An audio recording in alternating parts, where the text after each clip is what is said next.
et bienvenue, mesdames, mademoiselles, messieurs, à votre émission préférée Agora. Cette émission qui vous apporte un plus dans la compréhension des faits de société, des faits politiques, bref, des faits actuels. Vous êtes des milliers et des milliers à nous suivre et nous ne cesserons jamais de vous remercier pour cette fidélité à cette émission et à cette chaîne de télévision.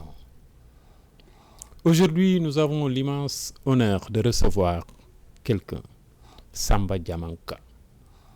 Il est professeur, écrivain à ses lettres, écrivain à ses heures perdues. Professeur de lettres, n'est-ce pas? Sorti de la faculté des lettres et sciences humaines de l'université Gaston Berger. Samba Diamanka a été surnommé le rêveur solitaire. Il passait ses heures perdues cloîtré dans sa chambre, seul, plongé dans une réflexion profonde. D'où le surnom de le rêveur solitaire. Samba Diamanka est auteur de 2 romans. Le premier, Un ange dans la gueule du crocodile. Le second, Au fond d'une prison. C'est ce dernier ouvrage que nous avons aujourd'hui l'honneur de décortiquer, de critiquer, d'analyser avec lui. Bienvenue, M. Diamanka. Merci, M. Diaw, de l'invitation. Est-ce que vous n'avez pas le sentiment de produire des ouvrages dont les titres quand même sont assez spéciaux? Oui, parce que déjà avant de commencer à écrire, je fréquentais un écrivain qui s'appelle Moses Simon. C'est un Camerounais mais qui enseigne à l'université Gaston Berger de Saint-Louis. Et quand je suis allé dans son bureau, il m'a dit que pour choisir un titre, il faut penser déjà au contenu. Cela veut dire que le titre doit refléter le contenu. C'est pour cela, moi, quand j'écris un roman, je regarde toujours un titre qui colle avec les thèmes dont je parle dans mes romans. Donc j'ai bien quand même choisi des titres qui frappent un peu l'imagination du lecteur ou bien des lecteurs. Alors, Au fond d'une prison, comme je l'ai dit tout à l'heure, est un regard, une analyse profonde sur les faits de société actuelle. Vous y développez la désacralisation de la femme, vous y parlez de la quête de l'argent des femmes, de la transhumance politique, de la chienlit des jeunes et enfin de la perversion du corps humain. Alors, justement à propos de la désacralisation de la femme que vous dénoncez dans cet ouvrage-là. Effectivement. Est-ce que ce n'est pas de mode aujourd'hui, dans ce 21e siècle auquel nous sommes? Oui, en fait, effectivement, c'est ça, parce que je pense qu'un écrivain, quand il doit écrire, il doit être emporté par les thématiques qui dominent durant son époque. Puisqu'il est né dans une société, l'écrivain, il a grandi dans une société, il vit dans une société. Donc, je pense que quand il doit écrire, il doit forcément s'inspirer de cette société-là. Ça veut dire ce dont il va parler dans son texte va effectivement refléter le contenu de la société. Donc voilà, j'ai vu la manière vraiment dont les femmes de façon générale s'habillent. Et pour moi, la femme est un être sacré. C'est l'une des créatures les plus sacrées. Et donc, comme je le dis dans le livre, la femme est la mère de l'humanité. Donc, je pense que si certaines femmes savaient comment la femme elle est sacrée, je pense qu'elles feront tout pour se préserver. Parce que je me dis que quand la femme ne se préserve pas, quand la femme expose son corps comme une œuvre d'art dans une œuvre d'art, et cela voudrait dire qu'elle est en train de déshumaniser l'humanité tout entière, puisque c'est elle l'humanité. C'est la femme qui, en quelque sorte, c'est au prix de sa vie, pour reprendre les propos de Doña Béatrice dans la pièce de Bernard Dadier. Donc c'est la femme, c'est au prix de sa vie que la vie continue son chemin. Donc si la femme savait cela, certaines femmes savaient cela, je pense qu'elles feraient tout pour se préserver. Et il faut comprendre également une chose, que je suis africain, nous sommes africains. L'Afrique a ses valeurs. L'Afrique a ses valeurs. Je vous renvoie uniquement à l'aventure ambiguë de Cheikh Hamidou Khan avec la Grande Royale, la manière dont l'auteur a décrit cette femme-là, les habits qu'elle portait. Donc moi je pense que c'est ça la femme africaine. Mais porter des habits qui sont indécents, des habits qui montrent franchement la forme de leur corps, je pense que ça n'honore pas la femme africaine et plus particulièrement la femme sénégalaise. Mais est-ce que ce n'est pas le contexte, le monde actuel qui l'impose? Est-ce que vous n'avez pas le sentiment que ce que vous dénoncez relevait d'un autre monde dépassé et qu'il est aujourd'hui impossible de voir la femme s'adapter à ce monde antérieur-là, puisqu'elle vit un monde actuel. Le contexte actuel, l'évolution de la société actuelle, est-ce que n'impose pas ça? Oui, bon, moi je pense que on ne doit pas être emporté par cette évolution-là, on ne doit pas être emporté par cette modernité-là, même si on parle de modernité, mais quand même je pense que la valeur reste la valeur. Donc les valeurs africaines, il faut les préserver. Je pense que la préservation de ces valeurs-là, ça ne dépend pas du mode ou bien voilà, de l'antériorité. Si ça renvoie à une valeur, si c'est une valeur, je pense que la valeur, elle ne peut pas se détériorer. C'est une valeur et ça restera toujours une valeur. Voilà, donc cet habillement-là, ça ne fait pas partie de notre coutume, ça ne fait pas partie de notre société. Je vous renvoie toujours, regardez la manière dont s'habillent les femmes saoudiennes, la manière dont s'habillent les femmes nord-coréennes. Donc nous n'avons pas vraiment le même type de comportement parce que ces femmes-là, ces femmes saoudiennes ou bien ces femmes nord-coréennes n'ont pas voulu vraiment prendre cette civilisation occidentale-là. Parce que les habits que les femmes portent, la majeure partie, ce sont des habits qui nous viennent de là-bas. Donc ce ne sont pas vraiment des habits africains, des habits qui peuvent tout simplement honorer l'image de la femme sénégalaise. Vous y dénoncez encore la quête de l'argent, la quête effrénée de l'argent. Est-ce que c'est quelque chose qui est profondément attaché à la femme ou bien c'est quelque chose qui est ou encore est-ce que c'est pas quelque chose qui est typiquement collé à la femme actuelle et pas aux hommes? Bon, je ne dirais pas que c'est seulement les femmes qui cherchent de l'argent, si seulement ce sont les femmes qui cherchent de l'argent, si les femmes sont plus attachées à l'argent que les hommes, mais la quête immodérée de l'argent dont je parle dans le roman, c'est le fait que les gens. Aujourd'hui, je vous donne un exemple juste. Cela veut dire que quand vous avez un problème avec une personne, les gens ne cherchent même pas à comprendre quelle est véritablement la raison. Donc, si la personne, par exemple, avec qui vous avez des problèmes, si cette personne-là, elle est nantie, donc les gens, la première des choses qu'ils vont vous dire, c'est est-ce que vous savez la personne? Est-ce que vous savez cette personne-là? Est-ce que vous la connaissez? Donc les gens mettent en avant un peu l'argent, le matériel. Et moi, je pense que l'argent ne doit pas définir les gens. L'argent ne doit pas catégoriser les gens. Je pense que ce qui doit catégoriser les gens, ce qui doit définir les gens, c'est l'humilité. C'est l'honneur de la personne. C'est quoi? C'est la piété. C'est quoi? C'est la grandeur de l'âme. Donc je pense que les gens on ne doit pas définir les gens selon l'avoir, mais les gens doivent se définir selon l'être. Donc il faut que les gens pensent à cela, parce que si nous cherchons tous les jours à avoir de l'argent, si vraiment il y a cette quête immodérée de l'argent qui pousse parfois les gens à commettre des crimes qui sont affreux et odieux, je pense que la société elle est vraiment au bord du gouffre. Alors, mais pourquoi dit-on que l'argent est le nœud de la guerre, puisque ce que vous dénoncez, ce à quoi vous appelez du moins, pour aller à la Mecque par exemple, il faut des ressources financières. Oui. Alors, est-ce que l'argent n'est pas le nœud de la guerre? Bon, oui, hein, ça peut être. Mais je pense que pour aller à la Mecque, la personne ne doit pas être emportée par cela. Parce que Dieu, dans son Coran, mais il n'impose pas carrément. Donc, le pèlerinage à la Mecque, c'est si vous avez les moyens. Et si vous n'avez pas les moyens, je pense que rien ne sert d'aller mentir ou bien d'aller faire des choses qui ne sont pas tout à fait louables. Tout à fait. Alors, il y a un autre aspect auquel vous vous apesantez beaucoup, la chien-lit des jeunes. Qu'est-ce que vous dérange sur ça? Le chien-lit des jeunes, je pensais effectivement à nos apprentis. Je pensais automatiquement aux jeunes filles. Je pensais à ces garçons-là qui parfois, en portant des pantalons, ils laissent leurs fesses au dehors. Vous m'excuserez des termes que j'utilise. Moi, je pense que la valeur de l'être humain ne réside pas dans ça. Et je pense que les habits, ce sont les habits qui doivent définir la personne. C'est les habits qui doivent définir la personne. Mais si la personne, elle est normale, elle n'est pas malade, elle n'a pas de problèmes psychologiques, je pense que cette personne-là, elle doit comprendre que sortir son corps au dehors, ça n'honore pas. Ça n'honore pas. Et je pense que son corps doit être gardé. Il doit garder son corps, il doit le préserver, parce que ce qui fait la sacralité même de l'être humain, c'est le corps. C'est pourquoi même on parle de l'intimité de la personne. Donc si cette intimité-là est dévoilée, moi je pense que l'homme ressemble tout simplement à ressemblerait tout simplement à un animal.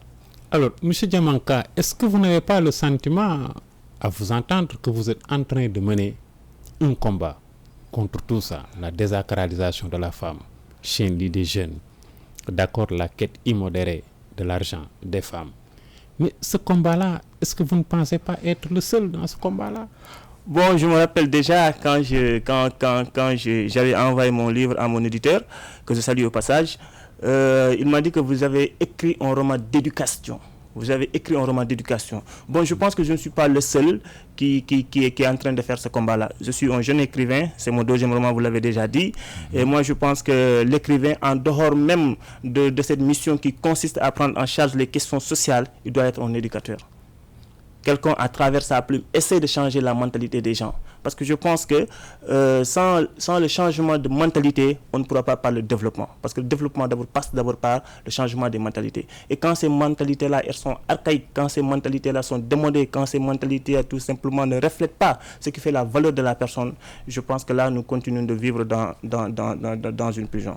Mais tout ça, il faut, je pense, je présume, relever d'une bonne éducation, d'un système éducatif performant. Or, vu le contexte actuel, vu le système éducatif mis en place, est-ce que parle-t-on plus d'éducation plutôt que d'instruction? Est-ce que vous n'avez pas le sentiment qu'aujourd'hui, dans nos écoles, on forme, on instruit, mais on n'éduque pas? Est-ce que vous ne pensez pas que le paradoxe se trouve dans ça? Oui, bon, si vous avez déjà parcouru le roman, vous avez vu, je parle de l'histoire d'un homme, d'accord, oui, qui s'appelle Maodo.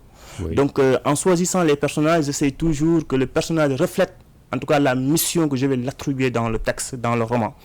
J'ai voulu montrer par là que l'éducation, en dehors même de l'enseignement, en dehors d'aller dans les salles de classe, je pense que la société elle-même, elle est en quelque sorte responsable.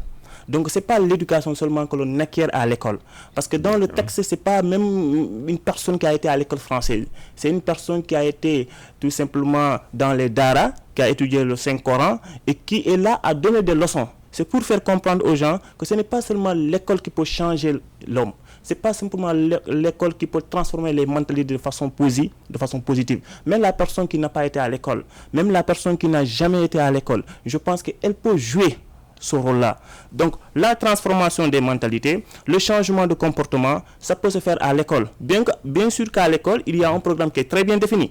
Donc, oui, parfois, le prof, il peut sortir dans le cadre de son cours pour essayer de conscientiser, pour essayer tout simplement de faire comprendre aux jeunes, voilà ce qu'il faut faire, voilà ce qu'il ne faut pas faire.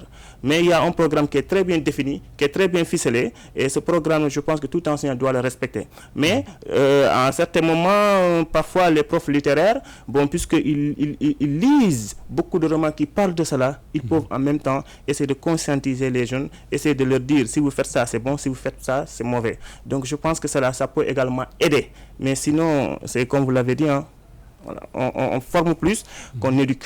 On éduque. Alors, est-ce que vous êtes d'accord que pour changer ce monde, pour changer ce que vous dénoncez là, dans vos ouvrages là, il faut fondamentalement, il faut nécessairement introduire l'éducation religieuse dans l'enseignement à l'école? Est-ce que vous ne pensez pas que l'enseignement coranique à l'école, dès les premières années, peut être la clé de résolution des problèmes que vous dénoncez, des problèmes que nous vivons? Oui, je le crois. Hein. Vraiment, je crois. Je pense qu'il faudrait que l'État également, que les autorités y réfléchissent. Je pense que depuis les basses classes, bon, ça se passe dans certaines écoles, oui, on enseigne l'arabe. Et je pense que l'arabe, c'est un peu différent du Coran. Mais je pense qu'il faudrait que l'État, que les autorités fassent tout quand même pour qu'on puisse parler de cela. Parce que quand on parle de Coran, bon, ce n'est pas quelque chose qui a été créé par un être humain, c'est Dieu. Et comme je le dis dans le texte, la parole de Dieu, c'est pas une parole qui est... C'est une parole qui est douce. C'est une parole qui enseigne le droit chemin. Donc je pense que quand on établit cela dans les programmes scolaires, je pense que ça pourra également aider les jeunes. Je le dis parce que vous avez certainement dû faire le constat avec moi, que ceux qui ont appris le Coran dès leur jeune âge, ceux qui ont fréquenté les Dara, en tout cas, ne sont pas comme ceux qui ne l'ont pas fréquenté. En termes de vue, du point de vue comportemental, du point de vue de l'esthétique et de l'habillement. En d'autres termes, pour résumer et pour être très bref, ce que vous dénoncez là, la désacralisation de la femme et du corps humain, est seulement visible auprès des jeunes qui ont fait l'école française et pas auprès des jeunes qui ont fréquenté l'école coranique. Oui, bon, ça dépend. Hein. Il y a vraiment mais la majeure partie, hein, aujourd'hui, oui. Dire quand même, la majeure partie des gens qui ont été dans les daras, oui. La majeure partie des jeunes qui ont reçu une éducation religieuse dès le bas âge, qui ont fait presque pendant 5 ans ou 6 ans dans les daras avant de fréquenter l'école française, la majeure partie, quand même, ce sont des modèles. Ce sont des références. Oui. Du point de vue comportemental, même du point de vue de l'éducation. La majeure partie même des gens qui sont les premiers dans les salles, dans les classes, ce sont des gens qui ont été dans les daras.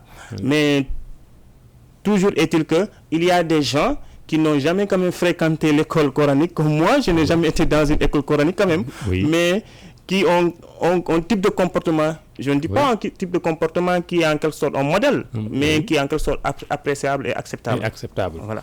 Alors, est-ce que le paradoxe aussi, ce n'est pas que nous vivons dans un État laïque, démocratique et laïque, et introduire l'enseignement religieux, l'enseignement principalement l'enseignement coranique dans les écoles ne serait pas porter atteinte à la laïcité de l'État? Est-ce que ce n'est pas ça le frein?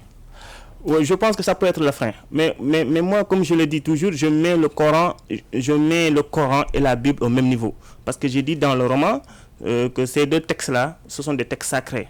Donc, il y a la sacralité à l'intérieur. Donc, ce sont des textes qui sont sacrés puisque ce sont des textes qui viennent du Tout-Puissant. Et je pense que si on introduit l'enseignement coranique dans les écoles, en même temps, on peut faire la même chose avec l'enseignement catholique. Je pense qu'on peut faire la même chose avec l'enseignement catholique. Toujours est-il qu'il faudrait, je ne sais pas comment ils pourront faire ça, mais il faudrait que nous prenions, ou bien que les autorités, elles prennent en compte les régions dans lesquelles vraiment, par exemple, on dit que cette région-là, c'est les musulmans qui dominent, ils prennent compte en cela. Ça va être quand même un peu compliqué. Ça va être un peu compliqué. Ouais, ça va être quand même un peu compliqué. Alors, vous abordez aussi la question relative à la transhumance politique. Dans cet ouvrage-là, au fond d'une prison. Dans vos réflexions, qu'est-ce qui est à la base de tout ça?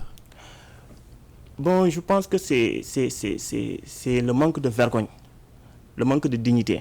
Parce que moi, je ne peux pas comprendre une personne qui, en bon état, une personne qui n'est pas malade, une personne qui n'est pas souffrante, qui n'a pas de problèmes psychiques.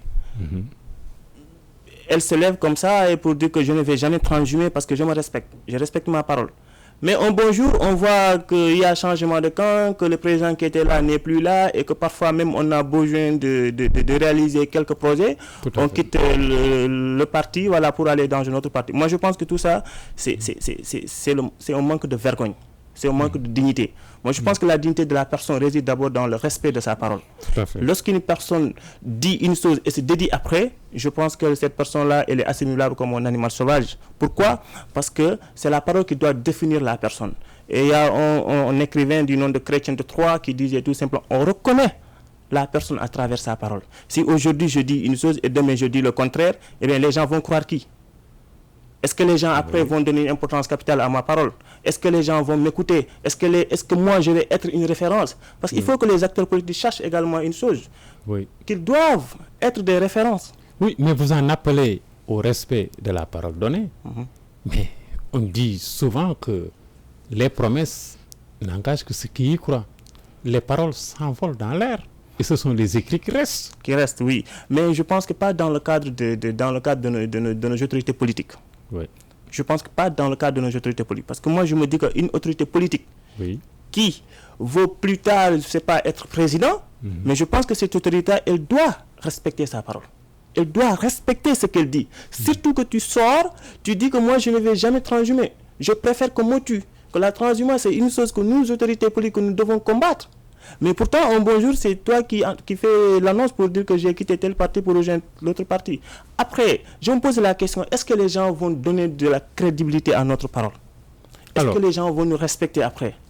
Alors, Samba Diamanka, le rêveur solitaire, est-ce qu'aujourd'hui, vous n'êtes pas en train d'appeler ou bien de faire la promotion, d'en appeler du moins à une islamisation profonde de la société sénégalaise? Est-ce que vous n'êtes pas le type de personnage qui plaide pour une islamisation profonde de la société sénégalaise pour la parfaire, la rééduquer et la mettre sur le droit chemin? Bon, je pense que je ne dirais pas cela. Je ne dirais pas cela. Mais ce que je prends vraiment, c'est le respect de la parole. C'est le respect de l'être humain. C'est le respect de la sacralité du corps de la personne. C'est le respect tout simplement de ce qui fait le fondement de l'homme. Parce que dans le livre, même d'ailleurs, le personnage principal, Mangel, elle va être dans une école qui s'appelle les fondements de l'homme. Donc il y a moi ce que j'appelle les fondements de l'homme, et quand ces fondements-là sont détruits, quand ces fondements-là sont brisés, la personne ne pourra pas être une personne normale.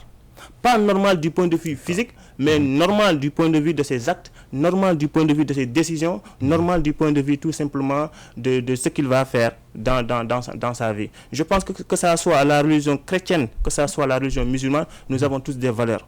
Et comme je le dis toujours, le Coran comme la Bible, ce sont des religions qui sont révélées. Et puisque ce sont des religions qui viennent du Tout-Puissant, je pense que les chrétiens respectent leur texte sacré et que les musulmans respectent également leur texte sacré, je pense qu'on pourra avoir une société qui est juste, une société où le respect de la parole donnée sera de l'or, mais également une société où les gens ne vont plus commettre des choses qui, en tout cas, qui gâtent et qui salissent leur image.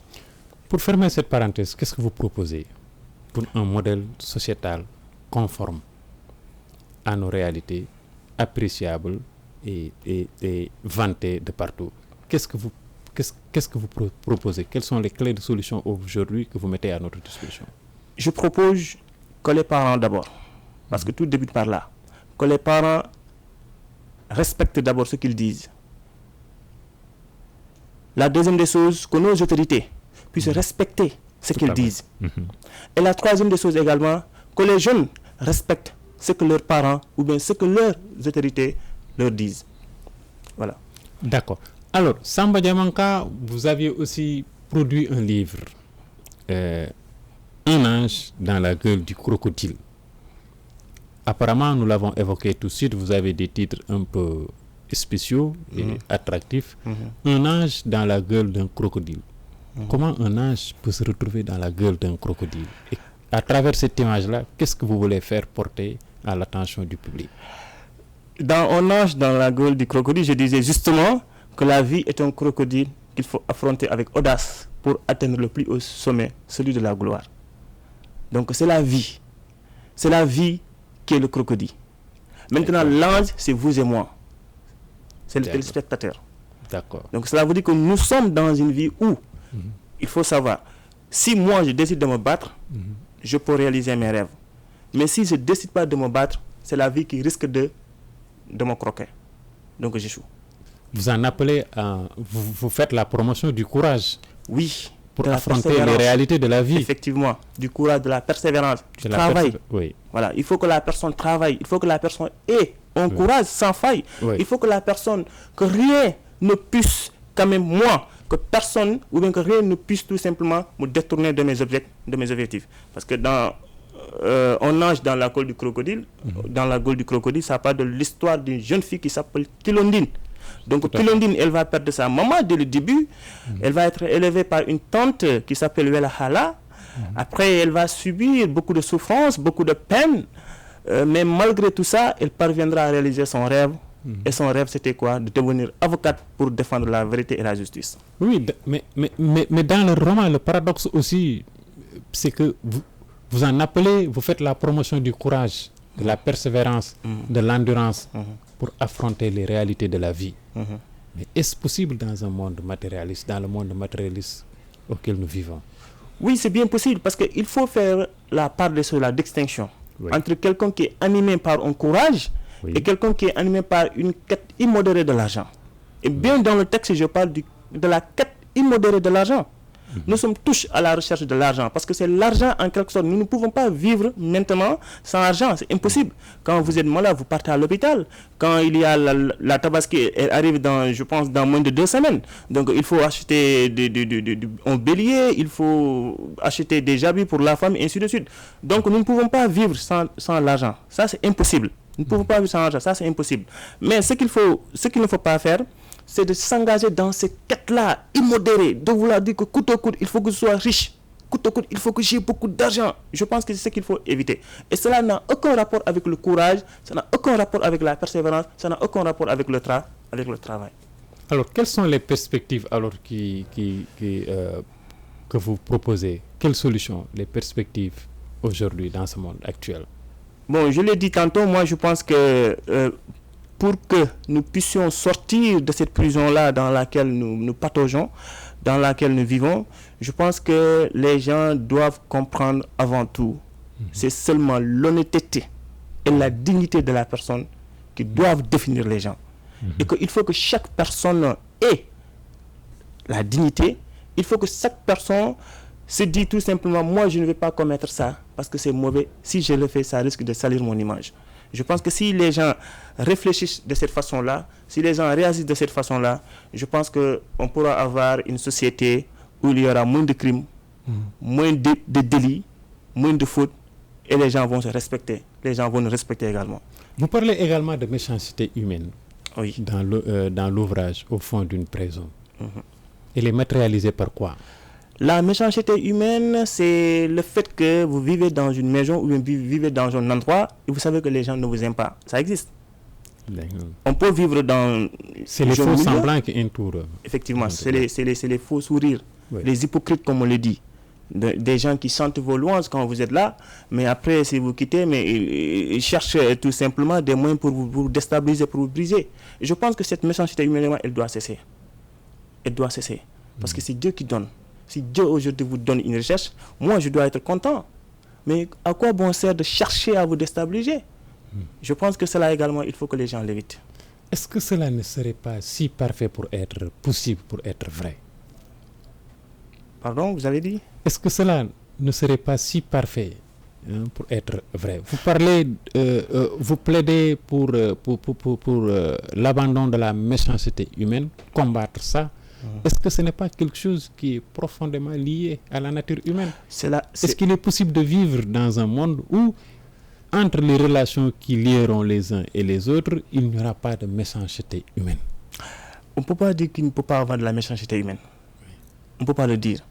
Mais il y a de ces types de méchanceté-là qu'il faut supprimer, qu'il faut enlever, qu'il faut s'en débarrasser carrément. On ne peut pas vivre dans un monde où on est tous aimés. Ça, c'est impossible. Parce que même Dieu, ce n'est pas tous les hommes qui aiment Dieu. Il y a d'autres qui ont nié l'existence de Dieu. Tout à fait. Donc, Dieu n'a pas eu cet amour-là, cet amour qui est universel. Et si le grand créateur, lui, il n'a pas cet amour-là qui est universel, je ne pense pas qu'une personne, une petite créature, pour l'avoir. Mais il y a de ces méchancetés-là, je pense que les gens doivent éviter.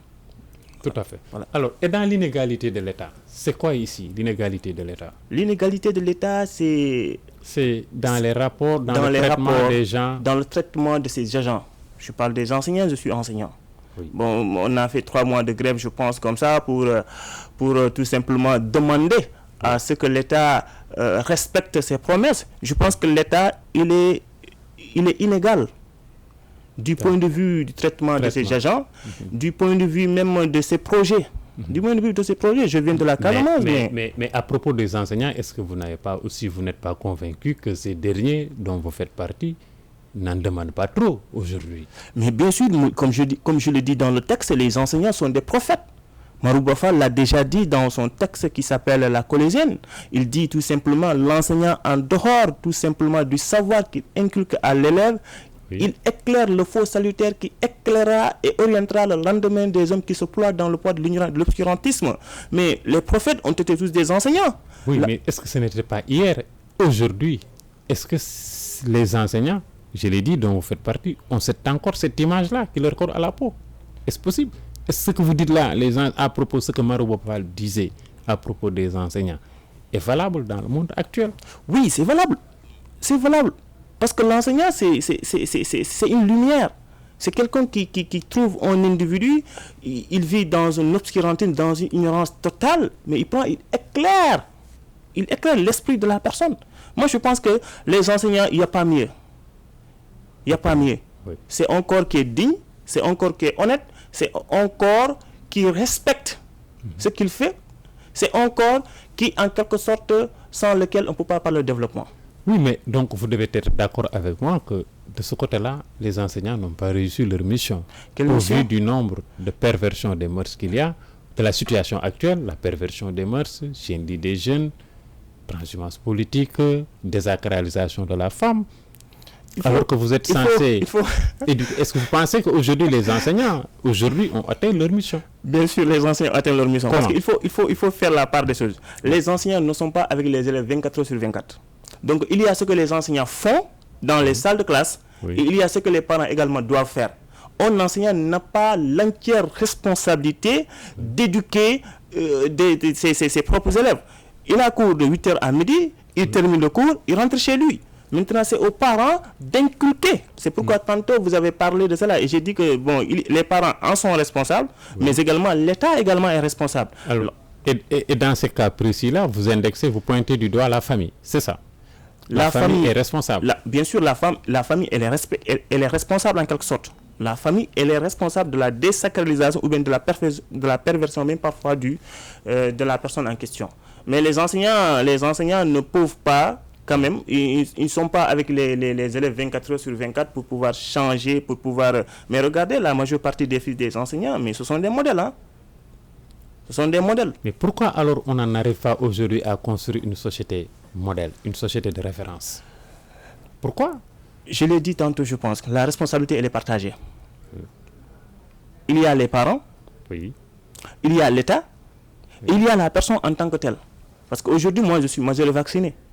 Oui. Donc, si je ne prends pas en compte les décisions dont parlaient mes parents, ce que les parents me disaient, ce que les parents me demandent de ne pas faire, oui. Je suis en dehors, je suis loin de mes parents, je l'ai fait. Vous pensez que ça fait partie de la bonne conduite?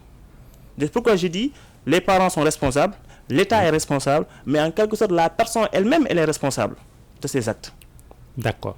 Vous parlez de vérité indicible que révèle un parent dans le pays légal.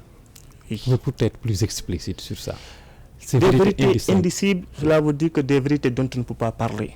Puisque ce sont des vérités qui sont en quelque sorte, qui sont très sensibles. C'est pourquoi même le papa, avant même de révéler ces vérités indicibles-là à l'enfant, il va dire à son fils que ces vérités-là, on doit les parler à personne. Parce que ce sont des vérités qui sont très sensibles. Et parfois, quand on les parle, on risque d'être tué. Donc ces vérités indicibles, ça se passe au Sénégal, ça se passe dans l'Afrique et ça se passe même à travers le monde. Ce sont des choses qui sont là, que l'on voit dans la vie de tous les jours, mais que l'on n'ose pas parler. Pourquoi? Parce que ce sont des sujets très sensibles et si on en parle, on risque d'avoir des problèmes avec la société ou bien même parfois avec la justice. Alors, Samba Diamanka, au-delà des 2 livres, des 2 ouvrages que vous avez produits, à titre personnel, quel est le regard que vous jetez aujourd'hui sur la société sénégalaise? Moi, je pense que la société sénégalaise, il faut qu'elle se revoie de façon générale. Il faut que la société se revoie. Il faut que les gens comprennent une chose, qu'elle risque de se basculer, la société sénégalaise, elle risque de se basculer. Il faudrait que nous revenions à la normale. Il faudrait que les gens, tout simplement, qu'ils défendent le droit chemin. Il faudrait que les gens arrêtent cette quête immodérée de l'argent. Je reviens toujours sur l'argent. Oui. Parce que c'est là où débutent les problèmes. L'argent. C'est là où débutent les problèmes. Voilà, donc appeler tout simplement à la responsabilité de tout un chacun. De dire que tout un chacun est responsable devant ses actes. Le père de famille, il est responsable. Oui. La mère de famille, elle est responsable. L'État est responsable. Les frères sont responsables. Tout un chacun est responsable. Et c'est toutes les forces vives de la nation qui doivent se réunir, qui doivent tout simplement se concentrer autour de l'essentiel pour redresser cette société sénégalaise. Mais pourtant, il y avait eu des garde-fous. Nos guides religions ont toujours constitué des garde-fous par rapport à certaines dérives. Oui, ils sont toujours là. Hein. Les guides religieux sont toujours là. On voit parfois quand il y a un problème qui risque d'arriver, ce sont les guides religieux qui sortent pour faire des déclarations et le problème est réglé. Je pense qu'ils doivent continuer cette mission-là. Ils doivent continuer cette mission-là parce que le Sénégal a une chance. Oui. Le Sénégal a une chance d'avoir des hommes religieux qui sont très bien écoutés. Et pas partout au Sénégal, mais à travers l'Afrique. Récemment, on a vu, je pense, le calife de Niassène qui est allé régler un conflit au niveau du Soudan. Voilà, donc je pense que ces autorités-là, ces autorités religieuses-là, on doit les protéger Et on doit surtout prier pour elles, parce qu'en quelque sorte, elles garantissent même la paix dans notre pays. Il y a aussi d'autres aspects qui singularisent la société sénégalaise. Le cousinage à plaisanterie. Est-ce que vous pensez que cela a encore beaucoup plus de poids que par le passé? Oui. Et beaucoup plus d'impact que par le passé? Oui, je pense que le cousinage à plaisanterie même, c'est une chose encore à louer et à magnifier. Moi, je suis Paul, mais ma femme, c'est une Diola. D'accord. Je suis Paul, mais je suis même le premier dans ma famille à épouser une fille qui n'est pas de la même tenue que moi. D'accord. Et entre les Peuls et les Diola, il y a ce cousinage? Oui, il y a le cousinage entre les Peuls et les Diola et entre les Peuls et les Sérères. Comme il y en a entre les Secs, moi qui vous parle, et ceux qui sont de notre famille gay ou Sec. Voilà, et je vous dis que même mes meilleurs amis parfois sont Diola et Sérères. Hein. Je pense que c'est une chose à préserver parce que c'est ce qui fait, je pense, même la différence entre le Sénégal et les autres pays. Je me rappelle même une fois, je quittais la FASTEF, je partais, je pense, vers Colobane comme ça. Oui. Il y a quelqu'un qui m'a entendu parler au téléphone, il m'a arrêté et voilà, il m'a taquiné comme ça et c'est un Sérère. Et depuis lors, on échange et c'est une très bonne personne. Et je pense que cela, c'est à préserver parce que c'est cela qui fait la beauté même de notre teranga. C'est cela qui fait la beauté de notre pays. Vous pensez que ça a toujours un impact dans la cohésion, dans la dynamique, dans cette dynamique-là de cohésion, d'échange, d'harmonie de la société sénégalaise? Oui, ça a un impact et ça aura toujours un impact. Ça a un impact et ça aura toujours un impact. Parce que le cousinage à plaisanterie, ce n'est pas une petite affaire. C'est une très grande affaire. Ce n'est pas une petite affaire. Ce n'est pas une chose que les gens doivent prendre à la légère. Non, c'est une chose vraiment, je pense, que les gens doivent louer, doivent magnifier au quotidien. Parce que c'est grâce à ce cousinage à plaisanterie-là que le Sénégal, jusqu'à là, et je sais que je ne le souhaite pas, le Sénégal jusqu'à présent n'a pas eu ces guerres tribales-là comme ce fut le cas dans certains pays voilà, en Afrique. Voilà, je pense que ça a un impact et ça aura toujours un impact parce que c'est ça le Sénégal. C'est ça le Sénégal. Ouais. Alors, Samba Diamanka, nous allons encore revenir à cet ouvrage-là qui ne cessera de nous passionner, de nous intriguer quelque part, au fond d'une prison. Vous pensez qu'aujourd'hui, êtes-vous d'avis que la société sénégalaise est comme une prison avec toutes ces dérives constatées, ces faits dénoncés là? Vous ne pensez pas que c'est une société aujourd'hui assimilable à une prison où il y a l'obscurité, la noirceur et l'absence d'horizon? C'est justement le titre du livre, au fond d'une prison. Parce que quand on parle de la prison, forcément, on parle de peine, oui. On parle de souffrance, on parle de malheur, on parle de privation de liberté, on parle tout simplement d'injustice, de mots, MAUX, problème. Oui. Et par rapport à tout ce que nous avons évoqué là, la quête immorale de l'argent, le chien-lit chez les jeunes, la désacralisation de la femme, cette quête immodérée de l'argent, la transhumance politique, je pense que tout ça, ce sont ces aspects-là et d'autres encore qui font que les Sénégalais vivent dans une sorte de prison. Et tant que les Sénégalais ne se débarrasseront jamais de ces choses-là qui sont néfastes, je ne pense pas que l'on puisse tout simplement sortir de la prison. Parce que cette prison-là, c'est effectivement ce qui se passe dans notre Sénégal, ce qui se passe dans notre pays, les choses néfastes que l'on fait au quotidien. Ce sont toutes ces choses-là que moi j'assimile à une prison. Parce que quand vous êtes dans une prison, vous n'êtes pas en bonne santé. La majeure partie des cas. Oui. Quand vous êtes en prison, vous souffrez. Quand vous êtes en prison, il y a un malheur qui est là. Quand vous êtes en prison, il y a une peine. Donc vous ne vivez pas pleinement votre vie. Tout à fait. Alors, pour changer tout ça, c'est le système politique. Le système politique en fait partie. Le système politique, il faut que les autorités respectent leurs paroles. Oui. Il faut que les autorités aient le courage de dire la vérité aux gens. De dire la vérité aux gens. Pour que cela change, il faut que les gens arrêtent cette recherche immodérée de l'argent. Vouloir coûte que coûte devenir riche ou bien faire ce qu'on appelle, ce que Fadi Diom appelle toujours du guislènement. Oui. Je pense que cela, on doit l'éviter. Parce que ça gâte nos rapports. Oui. Ça détruit nos rapports, ça détruit même notre vie. Oui, mais est-ce que il n'y a pas une sorte de promotion du matu vu auprès de nous tous chaque jour qu'on se lève? Quand vous sortez de votre maison, vous mettez votre plus beau caftan. Vous allez chez le coiffeur. vous utilisez les produits les meilleurs pour être vus et appréciés. Est-ce que nous-mêmes, avant de se lever, on ne fait pas la promotion du matu vu pour la dénoncer plus tard? Non, bon, je pense que cette promotion dont vous parlez là, elle est différente. Elle est différente. Elle est différente de ce que moi, ce dont je parle dans le texte. D'accord. Si vous vous levez le matin et que vous prenez votre bain, vous partez au travail. Cela n'a aucun rapport avec quelqu'un qui organise une cérémonie, qui va construire des immeubles et des immeubles pour que les gens puissent dire que telle personne X a construit ou bien X a cette voiture-là. Je pense que cela n'a aucun rapport. Vous, quand vous vous levez, quand vous sortez de votre maison, quand vous portez votre boubou, ou bien quand vous mettez votre costume, vous partez au travail. Cela n'a aucun rapport avec ces gens-là qui veulent construire... Avec le construire... voisin qui organise une cérémonie à coût de milliards de francs CFA. D'accord. À coût de millions de francs CFA, je voulais dire, pour juste que les gens puissent, le mariage ou bien le baptême de X a été exceptionnel. Je pense que c'est parfois, c'est ce qui pousse les gens à commettre des crimes qui sont odieux. Et je pense notamment à cet individu-là, à cet homme-là qui avait tué la fille. Khassimba. Voilà, juste pour faire le baptême, ce que j'ai lu, un baptême royal, voilà, pour son enfant. Justement, est-ce que ce n'est pas la quête effrénée de l'argent auprès des femmes? Et dans ce cas précis que vous avez dénoncé, on sait que Khassimba a été victime de la pression de sa femme. Surtout, pour un baptême. Surtout la pression. Est-ce que cela ne vient pas confirmer ce que vous avez dénoncé il y a quelques mois? Vous savez, dans votre Fatou Diom, elle dit toujours la teranga sénégalaise, elle est magnifique. Mais quand elle est dévalée, c'est une bombe. Elle explose. Et je pense que les femmes, pas toutes les femmes, elles doivent arrêter de mettre la pression sur leur mari. Parce que parfois, si l'homme n'est pas quelqu'un qui est conscient, il risque de commettre une bêtise inoubliable. Une bêtise même qui risque de gâcher et de détruire sa vie. Tout à fait. Et je pense que la personne, elle doit se limiter. Elle doit se limiter.